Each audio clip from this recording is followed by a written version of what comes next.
Patuloy na nagbibigay serbisyo, pag-asa at saya. GMA Regional TV, kapuso ng bawat Pilipino.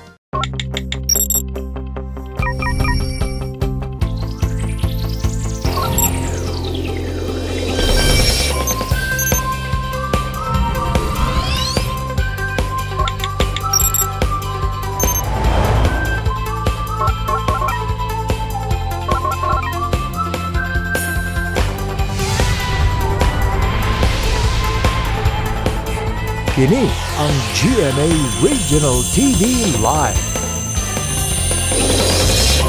Maayong pagmataog pagbangon kaninyong tanan mga kapuso. Welcome sa presko nga episode sa GMA Regional TV Live nga inyong makita matag Lunes hangtod sa Biyernes. Laing simana na usabang atong hangpon mga kapuso. Stay safe and healthy, always good. Ayaw gina kalimti. Good morning, Kapusong Cecil. Kumusta imong weekend? Akong weekend next, puno gapon sa trabaho kay nang limpyo sa balay. Tinood mo na kay chance gyud nato di ba, Sil? Mao jud. Busa, good morning kanimo next. And good morning sa ato ang mga kapuso nga nagtan-aw karon sa ato ang morning show program nga maka-inspire o maka-encourage kaninyong tanan. Kung gumikan sa inyong padayon nga pag-tune in sa atong programa, doon namin idalit ka segment alang kaninyo.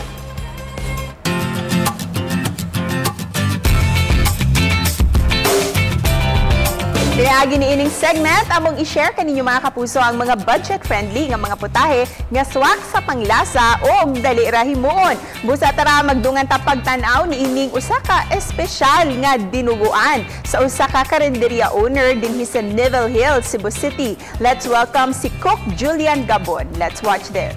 Ayong buntag, Kapusong Cecil, Kapusong Nico. Mao kini ang atong putahe karon, espesyal dinuguan.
So mao na niya ang atong menu karong adlaw, special dinuguan. So pwede na to, ready to serve na siya. So magtako sa ta. Kaya dagan lang gahuwat. Pagkanindot ang mga home-cooked meals, di ba, Sil? Gani, mura mag-naay fiesta. Mao jud ako ang memories basta dinuguan.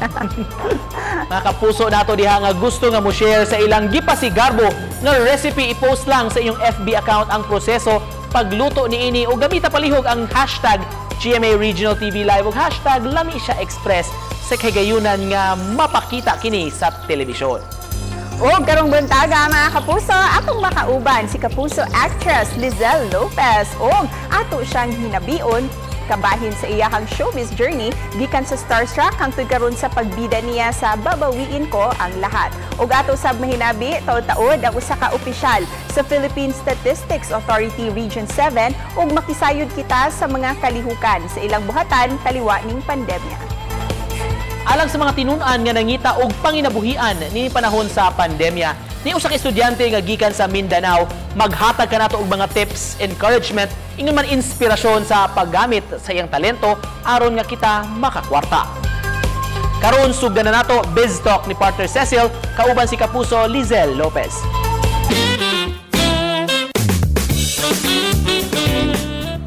Produkto siya sa artista search nga Starstruck. Sayranta ang iyahang showbiz journey karon nga mobida siya sa labing giatangan nga afternoon serye ang Babawiin Ko Ang Lahat. Let's all welcome kapuso actress Lizelle Lopez. Maayong buntag, Lizelle, and welcome to GMA Regional TV Live. Oh my God, thank you so much for having me here. Maayong buntag din po sa inyo. Kumusta ka na, Lizelle? Kumusta yung naging January and February mo ngayong taon? Well, actually, I was very, very blessed and very, very happy kasi dito sa aming bagong show. And also, I'm happy din na still healthy and safe ang family ko. This time, Lizelle, kasi gusto namin malaman, I know that you have been very busy, pero kapag walang taping, ano yung routine mo? Paano ka ba nagre-relax sa bahay? Well, actually, nakikipag-bond ako sa family ko. Relax, mahilig ako magpa-massage. And yeah, I pamper myself. Lizelle, you have come a long way since you joined Starstruck. Masasabi mo ba, Lizelle, na yung pagsali mo dito sa Starstruck, isa talaga ito sa mga best decisions mo in life? Yes, of course. Honestly, yung Starstruck yung nag-open sa akin ng door to achieve my dream, which is to be an actress talaga. 12 years old pa lang ako, sobrang dream ko na maging artist. And of course, a lot is in store for you this 2021. Una sa lahat, ang bago mong project. Itong Babawiin Ko Ang Lahat. Congratulations, Yes. Lizelle. Ha? Thank you so much. Thank you so much po. Please tell us more why we will love this new drama series, Lizelle. Well, I think maraming makaka-relate dito because this story is about family and also about isang characters. Dito, makikita niyo talaga yung struggle and makaka-relate talaga kayo. And grabe yung mga twist namin, kaya abangan niyo po yan. Ano ang magiging papel mo dito, Lizelle, sa Babawiin Ko Ang Lahat? And of course, paano mo hinanda yung sarili mo to portray this role? Well, ako po ang gaganap na Trina Espejo. Ayan, kontrabida po ako dito, but not the usual kontrabida. Makikita nyo, for sure makaka-relate talaga kayo sa character ko here. Lizelle, nalilinya ka ha, sa mga kontrabida roles and of course, sexy image as well. But if you were to decide on a project, Lizelle, ano yung gusto mong subukan na role na you think will really challenge your acting capabilities? Well, for me, bida kontrabida. Because it's hard na maging kontrabida. What mo pa bida kontrabida? For sure, it's gonna be very, very challenging sa akin. And I love to be challenged. Bilang produkto ka ng Artista Search, ano yung mensahe mo sa mga gustong sumali din sa mga competitions? Ano ba yung kailangan na attitude or right mindset para maging isang artista? To not be afraid to dream big and go for it. Just go for it. Don't be afraid to step out of your comfort zone. Kaya mo yan. You'll get there one day. Let's go! Thank you for that message, Lizelle. Kaya naman, please invite everyone na abangan ka sa Babawiin Ko Ang Lahat and of course, your social media accounts. Ayan, everyone. Abangan nyo po ang Babawiin Ko Ang Lahat. Malapit na po sa GFA. And also, please follow me on my social media accounts. On my Facebook at I am Lizelle Lopez. And on my Instagram at Lizelle.Lopez. And on Twitter naman po at Lizelle Lopez _ Thank you so much. Thank you so much, Lizelle. We're so excited for you. Aabangan talaga namin ito. Thank you so much po. Yeah. And that was Lizelle Lopez, mga kapuso. Sundiun niya ang bago niyang teleserye, ang Babawiin Ko Ang Lahat, matag hapon, dinhi sa GMA Network. Ug mobalik pa ang GMA Regional TV Live. Kini ang GMA Regional TV Live.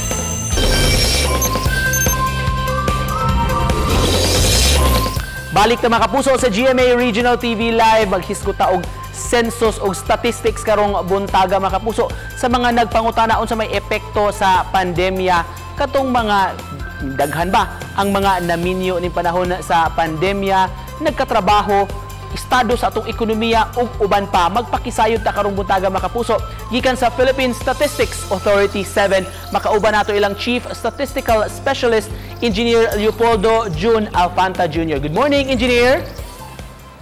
Good morning. Sir Nico Serino, mayong buntag mga kapuso. Salamat sir sa pag-uban kanamo sir.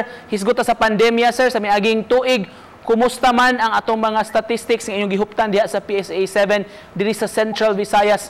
Pananglit sir, gidaghanon sa mga naminyo o mga nataw ni panahon sa pandemya, sir.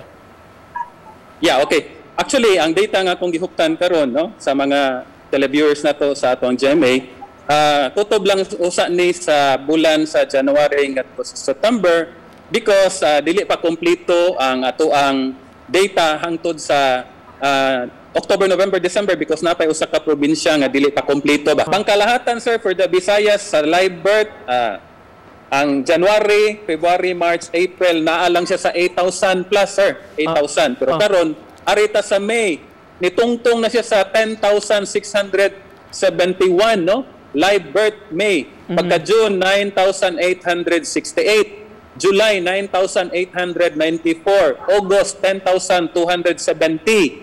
Then pagka September nibalik na siya sa 8,000 plus nga level. So meaning to say, for the live birth sa Central Visayas, significant ang iyang saka May, June, July. Kung magtanaw ta sa data na to sa death for the whole region, pero pwede rapod mi nato i-breakdown into province, sir. Naalang siya sa 3,000 plus nga level. Wala siya maabot sa 4,000. But pagka May, naabot na siya 4,151. June, mas dako, 4,898. July, 4,989. August, 4,345. September, 4,066. Meaning, May, June, July, August, September, 4,000 level siya, sir. 4,000 level siya. While before, tag 3,000 level lang siya. Arita sa mga nagminyo, sir, unsa man, mas midaghan, mas ni menos ba ang mga nagpakasal sa miaging tuig? Okay, nagtanaw sad ko karon number of marriages, no? By month gihapon for the Central Visayas. Okay, in January, February, sir, taas siya, sir. Na siya 3,473 January, February is 3,064. Pag-abot sa Marso, us-us din kay siya, sir. More than 50% ang iyang pag-decrease kay nahimo na lang 1,345. Pagka-April, sir, samot, very surprising, only 79 marriages recorded, no? Marriages, April. Pagka-May, 420. Balik na po siya 4-digit in June, July, at 1,124 and 1,036 respectively. But in August, 791. So medyo erratic kayo siya, sir. Engineer Jun, on another note, sir, kumusta rin ang atong economic performance dito sa Region 7, sir, sa miaging tuig? Doon na ba mo'y data ini? Okay, regarding the economic performance, sir, ang ako rang mahatag ani karon is not really the economic performance. Kaya ari pa man gud mi sa bulan sa April, no? Sumasa mong timetable. Usually in the 4th Thursday, that's the 4th Thursday of April, makita lang nato siguro diri sa ato ang consumer price index o sa atong inflation rate, no? During last year, okay, from January to December, but for the whole year of 2020, ang atong CPI is at 126.0. Meaning to say, sir, ang inflation magod is the rate at which the prices of goods and services increase, no? Nya ato siyang ibase sa base year. Ang ato base year ani is 2012 pa siya. So ang pasabot in 2020, on the average, ang prices of goods and services commonly consumed by a Filipino household increased by 26%. Kung nato siya i-compare sa base year 2012. In 2012. Engineer, pasensya kayo, medyo limitado atong oras sa television. So we understand, doon na may mga updates mahitungod sa National ID, sir, ng implementation. Basi gusto kag mo paambit og mensahe sa atong mga viewers nga nagtanaw karong buntaga, sir, unsa imong gusto ipaabot? Okay, sir. Regarding the National ID system, natay gitawag na Step 1 and Step 2, no?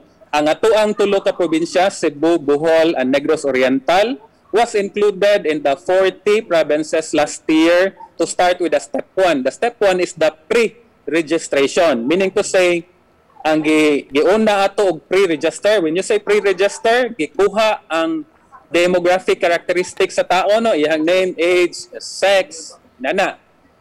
Nya, gi-focus lang usa sa low-income household based sa listahanan yung gikuha sa DSWD.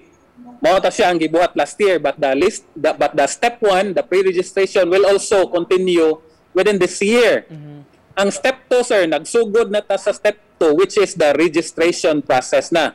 Meaning to say, ang katong na pre-register, na identified pre-registered persons last year will go to the registration centers para kuhaan na sila sa ilahang biometrics. Basically, almost all of our municipalities na tuwa na dito ang mga registration kit. At tuwa na dito. Ang number of registration kits, sir, nga gi-allocate sa municipality, depende sa kadakang municipality. This is the first time, ang God, Sir Nico, wala pa kita ni kasulay ever since, no? Unlike sa ato mga survey and census nga, naman tayo pilot, so meaning to say, makita na to, ma-assess na to sa mga problema that will arise. But the national ID system is something karon pa ginin itong mabuhat. That's why gradual sa inyong pag-open, sir. Daghang salamat sa pag-uban kanamo karong buntaga. We'd like to thank you for your time. Ug paghatag sa updates gikan sa PSA 7 ilang Chief Statistical Specialist Engineer June Alpanta. Salamat, sir. Way sa payan, may buntag tanang mga kapuso. Mubalik po mga kapuso, tutok lang. Kini ang GMA Regional TV Live.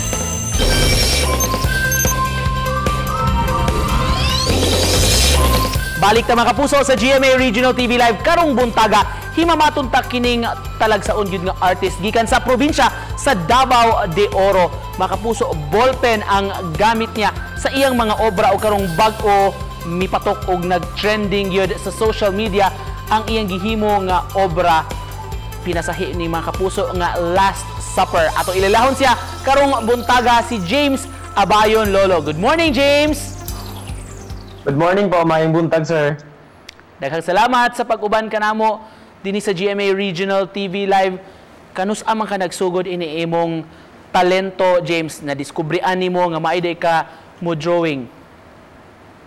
Una din ako na-discoveryan niya akong talent, sir, since elementary pa lang ko. Tapos ako siyang gipadayon dyan hantod, niabot kong high school. Bali, pag abot ako karon sa college, medyo naka-learn ko og mga new techniques o mga enhance na ko akong skills sa pag-drawing. Atong hisgutan ning imong nag-trending nga obra sa resibo, James. Ano nahon-honaan man nimo? Pagkakita na ko sa resibo sa balay, sir, medyo ubay-ubay na pod mo to. What if ako na siyang drawingan o himuon akong masterpiece niya mo to akong gi-drawing ang Last Supper sa mong resibo, sir. How long did it take you, James, to make that artwork? Nahuman ako to siya, sir, mga bali 2.5 days na nato to, sir, kay wala na ko to siya nababadan og drawing due to kanang nami mga klase og nagbuhat po ko og modules karon, sir. O ganong Last Supper imong nahunaan nga drawingon? Naunaan dyan ako drawing ang Last Supper, sir, kay syempre idol po kayo na ako si Leonardo da Vinci niya. Hilig po kayo kung mag-recreate og mga old paintings sa mga famous artists mo to. Pagkakita na ako sa Last Supper, nakaunaw na ako nga medyo nindot ni ibutang sa resibo. Kung sa reaction ni mo, James, nga nag-trending, nag-viral ni sa social media ug naka, of course, dani sa attention sa ato mga media outfits.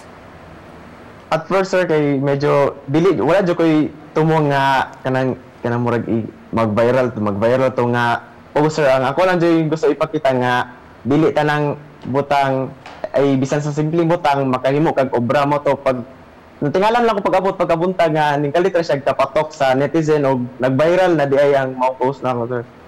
Tan-aw nimo, James, na kung tabang sa imuha, sa inyong pamilya kining imong pag-drawing? Yes, sir, dako jud tabang ning pag-drawing sa akong pamilya, sir, sa munta karon nga mao na lang kini ang source sa akong income kay akong papa wala na trabaho tungod aning pandemya. Medyo magkalisod na po mi og gawas-gawas og kanang pangitag racket. Mao karon nga samtang ga-drawing ko sa balay naka-earn po og mga ginagmay nga income. So kung doon na kay tips, James, sa mga mahiligon sa diha sa art, sama nimo unsaon man pag pa-improve sa ilang talento?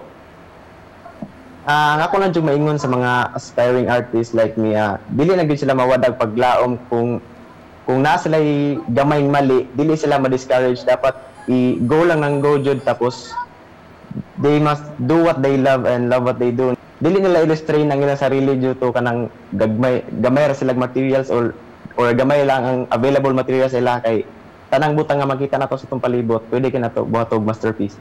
James, to close this conversation, doon na kay mensahe nakatunan ini mong kasinatian karon nga gusto nimo ipaambit sa mga nagtan-aw nato sa man kini. Ang ako lang yung nakatunan nga akong gibuhat karon is kanang medyo kanang sa mga simpleng butang na adyo kay kanang mabuhat nga mga manindot nga mga obra sa simpleng butang makatabang ka sa kinayan pinagi sa pag-recycle sa mga papel which is imuni mong obra nya. Grabe jud ang suporta kung og daghan jud kay blessing maabot sa imo kung padayon kang mag-aampo og magasalig sa Ginoo. Alright, thank you so much James sa pag-uban kanamo og congratulations DI og keep it up. Thank you so much, sir. Nindot kayo nga talento ug abilidad. Mga kapuso, gikan sa Davao de Oro si James Lolo. Salamat James. Thank you so much, sir. Thank you so much. Sa BizTalk, ang produkto sa Starstruck, si Kapuso Lizelle Lopez ang atong nakauban. Parte sab siya sa umaabot nga serye nga atong angayang atangan sa Kapuso Network, ang Babawiin Ko ang Lahat. Nakauban sa nato mga kapuso si Engineer June Alfanta sa Philippine Statistics Authority mipasabot sa mga datos nga gihuptan karon sa ilang ahensya ug unsay epekto sa pandemya sa census nato dinhi sa Central Visayas. O hinaut nga na-inspire mo mga kapuso sa istorya ni James Abayon Lolo katong artist nga migamit og ballpen taga Davao de Oro kung giunsa niya pagpalambo sa iyang talento paghatag sab og inspirasyon sa mga kabatan-unan diha.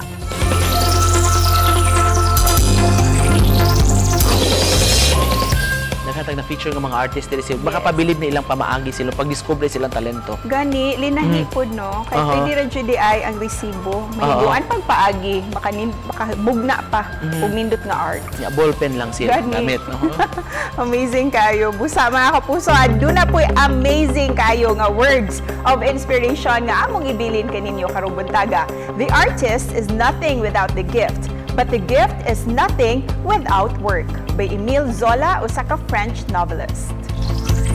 Sa mga gusto nga mutan-aw pagbalik nimong episode and more, please visit our official website sa www.gmaregionaltv.com. Pwede sab kapuso sa mong official YouTube channel makita diri sa ubos GMA Regional TV. Please click subscribe. Daghang kayong salamat sa padayon nyo nga pagsunod sa programa. Thank you so much mga kapuso for making us a part of your morning routine ug nang hinaot kami that you'll have a beautiful day ahead of you. Busa, enjoy your day. And in all things, God may be glorified. Stay at home, stay healthy, keep safe. Kapuso.